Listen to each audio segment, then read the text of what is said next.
right? So if market value in this area is, let's just say $200 per square foot, which in this market's probably closer to maybe 180. Let's just say it's $180 a square foot. My basis is 118. So you can quickly do just a quick calculation. Obviously, I'm a spreadsheet nerd, so it might take some of you guys a little bit more time to realize this, but you can do quick division, and I can be like, oh, I'm buying it 65 cents on the dollar. If I buy it for $118 a square foot, I'm buying it for 65 cents on the dollar of what market value truly is in this area. That's not too shabby, right? We obviously would like to find deals that are 35% off. That's great. It's something called a sale, right? We like to see sales. However, just because my basis is low doesn't mean that the deal is unbelievable and I need to buy it, right? Like basis is one factor of the deal, right? I'm just going to quickly make sure also this calculation, I think needs to be currency. Give me a minute. Yeah, this is an industrial deal, which is why it says it's almost $1 million a unit. There's 9 tenants for $8.5 million. That makes sense. Now, cash on cash year one, because that's similar to basis. We're just dealing with industrial for a second. So pardon me while I'm looking at industrial. We could do this for multifamily. If you have any questions, obviously you can feel like you can ask for it. And Kevin, I'm going to get to your question in 1 second as well. Okay. Cash on cash year one. This is a very, very important thing to think about because a lot of people go, Henry, I've got a great deal for you. It's a 6.5 cap. Well, buy it, please. And I'm like, okay, let's take a look at the numbers and we'll dive in. And then I realized that we're losing $150,000 a year starting with year one. Would you guys buy a deal where you're going to lose 150 grand a year? Probably not. And I would never expect you to. And by the way, neither is any investor. Okay. Shocker, right?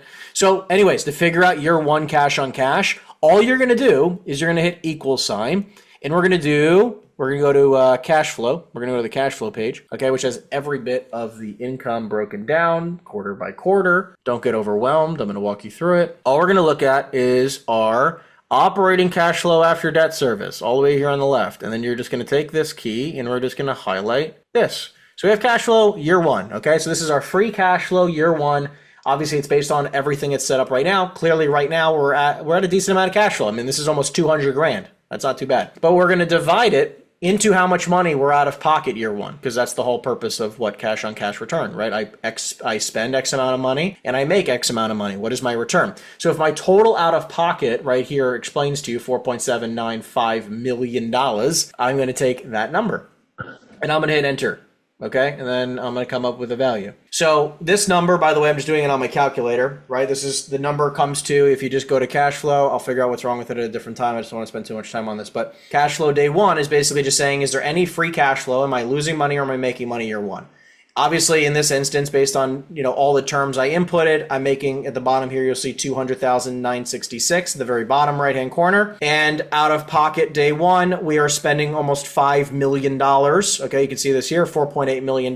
So you literally just take 200 grand. And I can just, on your calculators, you can do $200,000 or 200,966 to be exact, divided into $4.795 million. And our cash on cash return is 4.19111 whatever, okay? The point is that, yes, we have free cash flow day one, which is a good thing. We want to make sure we're cash flowing day one. I'm going to go to some questions here. I was wondering if you could possibly go over due diligence and feasibility aspects of more complicated CRE transactions like industrial land, gas stations, land development, etc., and have you verified it to fit your use aside your financial overview? Kevin, okay, so just to clarify, you're covering, we're saying, wondering if you can go over due diligence and feasibility aspects. Okay, just to clarify, you're saying you want to go over more of the due diligence aspects and feasibility. So I'm currently working a few transactions where during the feasibility, there's more investigations that have to be done on type reviews to bring power to a property, type reviews to bring water to a property. I'm guessing this is for development? Yes. So keep in mind when you're dealing with development, the due diligence can be a year or two long, right? Do they even have the approvals in place or they're working on approvals? Working on all the permitting and approvals right now. Okay, got it. Yeah, so this would be a great time. This is what I did at the very beginning of my career. If you're looking to get more into development, go meet with a land use attorney, take them out to lunch, go meet with an architect and take them out to lunch, right? And ask a bunch of questions. Because it will blow your mind the amount of things that are actually going into these types of decisions. And if you really want to do a deep dive, I highly recommend sitting down with them, having a long discussion. Because there is so many different variables that go into this that, I could spend 3 hours just talking on due diligence items and feasibility items that all have to be completed to make sure a development project is is, call it, approved, Yeah. right? Do you have a checklist or something that you use for those types of projects? Myself, got it. So you're okay. Just to make sure I'm understanding, do I have a checklist that I run through on a piece of land that doesn't have approvals on it to make sure I can see if I can get approvals? Yes. So again, the long story short of it is even developers, what they will do is they will go to a land use attorney. They will go to an architect, and then those individuals will give them some updates. So like my first step, like I have a piece of land right now that I'm looking at in Florida right now in a great location that I'm wondering what can be built on it. It's just a piece of dirt. There's no approvals. It has no nothing, right? So my first step is to talk to a land use attorney and an architect and get feedback. What can be built here? Right, I'm going to spend. You might spend a couple $1,000s, with each person trying to get an idea of anything that can be built, possibly, and that still doesn't guarantee much. That doesn't guarantee that X can be built. Right, they're just doing some type. They're giving you a rough idea that it can possibly be built, because they're going to, then give you plans that you have to then present to the town, and then the town still has the ability to deny you. So I recommend that anybody, if you want to get more into the development world, which again, I could have a architect or a land use attorney come on to one of these trainings and we can, do that. Or I would recommend just a local person to you, because by the way, laws are slightly different and things are more complicated in certain areas, depending on certain cities are very pro-development. Certain cities are very freaking anti-development, right? It's kind of crazy. Depending on who you speak to about what location, you're going to get a little bit different of a response. Just keep that in mind. But I'm telling you, you will get more out of having a conversation with a land use attorney and architect than almost anything. Hope that answers your question. But I mean, long story short, at that piece of land that I'm looking at myself, I would literally be doing the same thing you would, right? Which is go speak to them. They will give you a better idea of okay, what can be built, and is it even likely that this will get approved, right? Because think about it, you're not going to just be able to build a strip club next to a freaking school. You can't just build apartments wherever the heck you want it. You can't just build an industrial building wherever the heck you want it. It has to be in the right zoning. So I'll say this, the first things I will always check is I will immediately go to township zoning. Before I call a land use attorney, before I call an architect, the very first thing I'm doing is I go check the zoning. What is the zone the property is currently in, and what is available for me to build by right? So as in, I don't need to go get approvals. I know that I can build something that is in that zoning, as long as the lot dimensions are accurate and my setbacks are accurate. The highest likelihood of me getting something approved is on that list. So based on the land that I have, that I found, that I'm trying to lock up, we can build something like a 30-story building. Right, a 30-story multifamily building, which would be pretty cool. But the problem is that it's very tiny. It's a small piece of land. Just because the zoning says I could do that, my setbacks aren't 100% accurate, and my lot size isn't 100% accurate, so it doesn't always mean it's 100% perfect. And then you say, yes, zoning is permissible, use it is the first step, but it gets much further into commercial development. Yeah,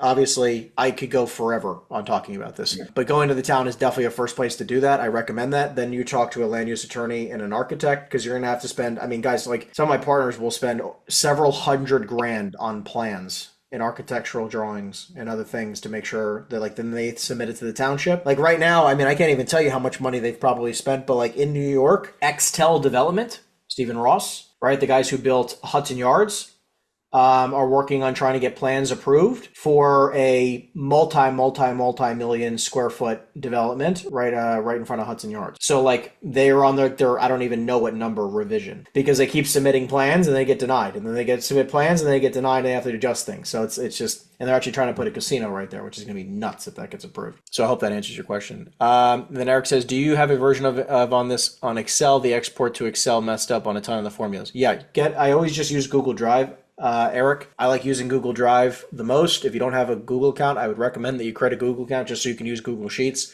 This is the easiest way, because then you can send it to people easier. All of that works out way better. I always just do everything in Google Sheets. And the answer is I do not have a form of this in Excel. So this is the easiest way I have to share it. Anyways, let's continue. I'm not sure where that's going on with that, but the couple things I just want to talk to you guys about, which is just from a fundamentals perspective. Keep in mind that, this deal, which, again, at this price point I have here, the guy wants $9 million. I'm underwriting it at 8.5 because maybe I can get him to squeeze a little bit. The one thing I want you to be thinking about is that this type of deal, right, very similar to other people. Thank you, Alex, for putting that in there. I think, again, some of the formulas might not copy perfectly. I'm just might be cautious about it. But one thing I want you guys to be paying attention to are these two metrics. We've talked about this a lot in other sessions. A deal is not a deal just because a cap rate is above interest rates. You can't just be like, oh my God, I found a 7 cap. It's time, I get, this is an unbelievable deal. We get to buy it. So much more about basis is one check. Cash on cash down here is another check, right? We're at 2 checks. The third check is internal rates of return. Where's my IRR? Because this basically means, like, think about it. If you wanted to buy it, because a lot of you guys, like, obviously, let me, just by a show of hands, how many people want to invest in real estate, right? Yeah, it should be freaking everybody. Love it. Now, here's the craziest part. Think about this. This guy wanted $11 million. So I'm just going to say, like, everything else in this sheet is plugged in correctly. So I'm just going to change this back to $11 million.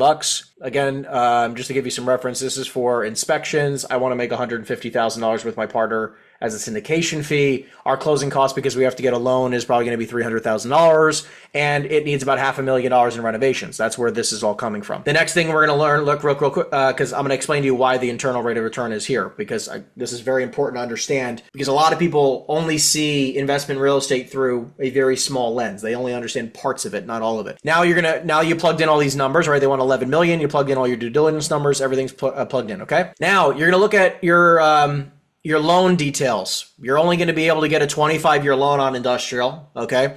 By the way, this is amortized, and a 25-year amortized loan. Interest rates right now are at least 7%, probably going to be conservatively 7.25%. The reason why this has loan to purchase, LTP, loan to purchase, the reason why it says LTP 55% is because your debt coverage ratio for industrial real estate needs to be at least 1.3. 1.3. At $11 million, our loan to purchase, okay, is, I think we have to be at 40% to be above 1.3. So this ratio for industrial needs to be 1.3 minimum. Is that a true term of the loan or just the AM? I don't know what you're saying, Eric. So is that a 25-year true term, or is it just 25 years amortized? Amortized. This is not, you're never going to get a 25-year term. Yeah, that's what I was. No. This is just the amortization of the loan, okay? And then obviously for multifamily you do 30. So there's no reason to adjust this based on like a 2-year loan or a 5-year or 10-year, okay? So you have to continue to mess with these numbers until you have a debt coverage ratio, because you're not going to get a loan, right, for anything more than a 1.3 DSCR. So right now, let's see if we try 45%. There you go, 1.328, okay? So we're barely getting by the skin of our teeth here. So I'm going to be able to go to the bank on an $11 million deal. Now, again, this is like one of those deals where like the guy's like, oh my God, but the rent, I'm going to sound like a stupid realtor for a second, okay? I'm just going to be direct. This is what every realtor on LoopNet sounds like to me, okay? Henry, I have this great deal for you. It's a 5 cap day one, so the cap rate's not amazing, but it's a value add, unbelievable value add deal. The rents are super low and you can increase the rents by a ton, and it's going to be a crazy value add deal. All right. I mean, and by the way, you're getting it at a great price per square foot, because market price per square foot is like 200. You're getting it for 150. This is a great deal. Okay. Hold on a second, Mr. Realtor, Mrs. Realtor. Thank you for the deal. Well, let's do some quick math. You might be correct that the basis is, the basis might be good. That can be one check. Well, let's look at our cash on cash return, even though it says, that it can't calculate it right now because I don't know freaking why, but whatever. What we're going to do here is we're going to do it on our handy dandy calculator, which is we're paying now $7 million out of pocket just to get a loan, right? Because I can only get a loan up to $5 million on this deal based on the income. Because if we plugged in all the income on this sheet here, right? All the tenants here, you can see when they vacate, right? When the lease started, when the lease ends. You can see that they renewed in 2024 a bunch of tenants. Problem about that is that they renewed them at a very low market rent, very low. And all of them are on gross rents, which was very stupid. This is like me smacking the owner on the hand. Don't do that. No, bad. Don't do that. Okay? Renewing leases at very low rents at gross rent is very stupid. Because guess what? Now they want a ton of money for their property, but the day one income isn't great. Because what you'll see here is that there's this one tenant right here at the bottom. Okay, they renewed. This tenant, obviously, this is the one extraneous problematic tenant. This tenant occupies 36,000 square feet in this building. Okay, out of a 72,000 square foot building, they occupy half the building, and they're only paying $30,000 a month. Okay, you want to do some quick calculations, guys? $30,000 a month times 12 is 360,000 for the year, divided by 36,000 square feet. That means they're only paying $10 a foot gross. In this market, you could easily get probably 12-ish triple net. So they just signed on a tenant at substantially below market value. And this is what happens, right? They're destroying the deal. You want to know how much they're destroying this deal, by the way? The tenant should be paying roughly, this is 45 grand, let's just do some math, 45,000 times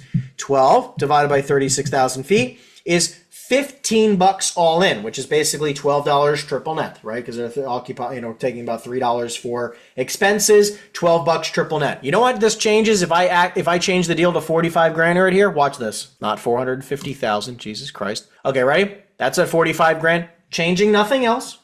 Changing nothing else. Go to summary. If I change nothing else about this deal, this cap rate jumped by almost 2% day one. I can actually now drop this loan to purchase to probably 60, very close to that. Very, very close. 11 million is obviously also still a problem. But the point is that the deal becomes a lot more feasible, right, overall, just because I have this one problematic tenant that we're fixing. Right now we're going to go back a little bit here. So obviously we have to wait this out for almost 2 years before we can increase the rents on this one tenant. But that one tenant changes the deal drastically. Now the biggest problem here, because now that you've plugged in all the right information, you plugged in your price, you plugged in all the right details up here, you plugged in all the right details for your loan. Now, let's just say you also plugged in the right information for your income. All the tenants are plugged in. You see, I'm lining up that these tenants are vacating the 27th. I have to wait 10 quarters. You plug in everything the right way. You plug in all your expenses the right way. Okay, Alan, you're saying, should we use these sheets right now or wait until the edits are complete? You can make a copy of this right now if you wanted to. That's fine. Or make a copy at the end. Up to you. And then say, what are typically the circumstances around seller willing to sell something for a price that would work for an investor, i.e. divorce, bad partnership, debt coming due, old age, blah, blah, blah. What do you see the most when it comes to buying a good deal? Most common is going to be people who own properties for a very, very, very long time. Right? Just people who want to get out, retiring, people who own properties for 10 plus years are probably going to be the best. Because here's the thing, if they bought it 10 plus years ago and they bought it at an unbelievable price, that's typically the best case scenario. That's at least what I've seen, which happens more often than you all realize, okay? So let's just say that it's plugged in. Now we're going to look at summary. This is what my investors and I play around with all the freaking time. It's basically how on planet Earth do I get this internal rate of return to at least a 20, right? I want these numbers to be above a 20. And I need to play around with this deal until that occurs. So what price, because there's only how many, guys, right? There's only so many ways to manipulate a deal to make it worth our while. So when you're plugging in these numbers, because obviously if you want an investor to really no-brainer buy a deal, no-brainer, we'd all love for every investor to look at a deal and go, yeah, I'll offer you full price. Let's do this deal. And I want you to make $500,000. We'd all love to see that. This is how you can tell if you have something like that. You plug in all your numbers and you want these two numbers to be above a 20. So let's look at exactly how we do that. Number one, let's just say we can't change anything here, by the way. Okay, this is a big thing because everyone's like, oh, well, maybe you could sell it for less than a 7% cap rate. Well, what happens if interest rates don't go down? Let's say interest rates are the exact same for the next 5 years, which no one wants, but let's just say that is the case. You can't underwrite this deal. I have some people who are like, oh yeah, but you could sell it for a 5 cap in the future, and now this deal is unbelievable. No, we don't touch our cap rate purchase is going to be more you want average cap rates to be the same. You don't want to have in the future I'm going to sell it for a 5. Unless things are saying, you're buying it for a 5 and you're able in your market you can sell it for a 5. That's just not an accurate statement. So we're going to be conservative and we're going to say a 7. So if we see here, guys, that the implied value, this is doing all the calculations for you. This is saying the future value of this building is $12.8 million. Call it 13 just to be overall quick number, right? $13 million. Well, if I know my future value is 12.8 to 13 and I'm paying 11 and I got to spend $500,000 on renovations and another almost $500,000 on closing costs, I'm not really paying 11, am I? I'm paying 12. And then I pay 12, and obviously my debt coverage ratio isn't great, so it's not like I'm making a lot of cash flow in the meantime. And then I have to wait 4.5 years to sell it, and I am only going to sell it for $12.8 million, and I'm going to pay 5% in closing costs. So I'm really only going to take home, I'm going to net, let's say we're all partners, okay? And we bought this deal, we're selling it for $12.8 million minus 5%, which by the way, if you do quick calculations, 5% on 12.8 is basically $600,000. We're buying it basically for 12 and we're selling it and netting 12 too. We just made $200,000 on a $7 million investment. We're out of pocket $7 million. No investor on planet Earth would be that stupid to do that. Because you know what we could do? By the way, this is calculating how much money we're going to make if this the exact same thing I just described occurred. We'd make 6% annualized, right? Which doesn't, overall, I don't even know how it's coming to that conclusion, because honestly, I believe it's a lot less than that. Long story short is that why on planet Earth would somebody with $7 million, let's say you had $7 million in your checking account, you have to ask yourself this: if you had the money to buy it right now, would you outlay $7 million for this property right now based on these terms that are plugged in? Give me a thumbs up or thumbs down. What do you think? I'm going to vote with you guys too. I agree. Absolutely not. Okay? So if that is the case, where would we say thumbs up? Absolutely. I'll give you a check for X amount of millions of dollars right now if I had it. Right? Where would we be? Okay, let's play around with it. Sorry, two things. What did you say that should always be above 20? These internal rate of return metrics right here. These are the two that should be above 20. This, by the way, is for LPs. This is for limited partners who give you the money. So if you hypothetically, everyone goes, I want to buy a piece of real estate with no money out of pocket. Everyone says this, right? Like, you hear this all over freaking YouTube and social media. Like, I buy deals with no money out of pocket. Like, okay, most of the time that's bullshit, but happens a lot, actually. You'd be surprised. Most of the time I believe it's bullshit, but there's some of the biggest players in the world. A lot of them do syndications, which basically means they raise a bunch of money and they buy deals. But the reason why a lot of syndicators make no money is because they're really good at raising money, because they have great connections, but they don't find great deals. This would be an example of you, if you wanted to do this deal, you'd have to raise $7 million. You might make 150 grand and seem like you think you're a genius, but the problem is that you would make very little money for your investors, and your investor probably would never want to invest with you ever again. So we're going to do some math right here. Where do you think this deal makes sense? Where do you think this, I make some guesses in the chat down below. Where do you think price-wise this makes sense if all we did was change price? Where do you think we can get this above a 20? I want these two metrics to be above a 20. Minimum number is a 20. Again, this is for limited partners who invest money with you because they don't own 100%, right? We have the LP split right here, so they only own 70% of the deal. And then the other 30% is owned by the syndicator, whoever's raising the capital, right? So overall, the deal return will be more than what the LPs technically receive, not drastically more. Okay, we have some numbers being dropped in the chat. 7 million, 8.5 million, 7 million, 6 million. Great. All right, well, let's play it out. Let's start with 9 million and see if that changes anything. $9 million. But hold on, just to give you some, again, I'm only going to really change price, but the only thing I'm also going to change is the loan to purchase real quick, okay? Because obviously I want to make sure we're getting the same type of loan to purchase, but where the debt coverage ratio is 1.3. So obviously now we can go up to about 50. No, we can probably go to 55. Let's see if that works. 55. All right, cool. We're at the same metric. Okay.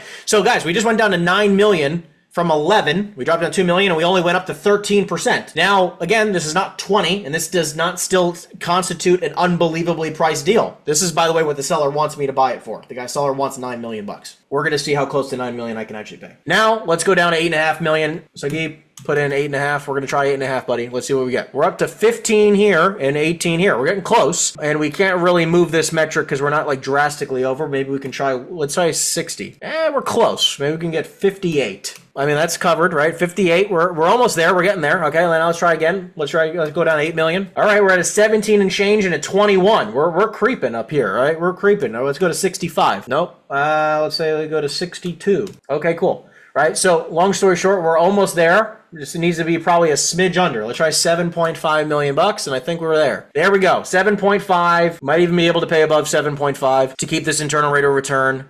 And by the way, I'm loving the cap rates above 7, which is fantastic, which means our cash on cash should be pretty high off the bat, right? Like obviously we're going to have some free cash flow because our debt's good. So we're going to be able to probably get at least a 65 LTV, 35% down. We're only out of pocket, instead of $7 million, we're only out of pocket 3.5 million bucks. Overall, we're paying 7.5. We're going to be into this thing for probably, call it about 8.5 million, and we're going to sell it for 12.8. That sounds, overall, this is a deal where if I had $3.6 million in cash right now to invest, I would obviously outlay this money, and I hope you guys would do the same. Right? This is a deal all day long, and twice on what is today? Thursday. Twice on Thursdays, we should be doing this all day. Okay? Especially when you see the future, the deal return almost 25. That is stellar, right? When you see these numbers, especially on a bigger deal, this is a 72,000 square foot industrial property. If you ever do numbers like this and you see an internal rate of return above 20, I hope the next person you call is me. I want you to give me a call because hopefully, if I've got cash sitting around, I probably want to buy the deal, and I'll raise money. We can figure out a way to do the deal together. These are very, very, very good deals, obviously, when it's that big.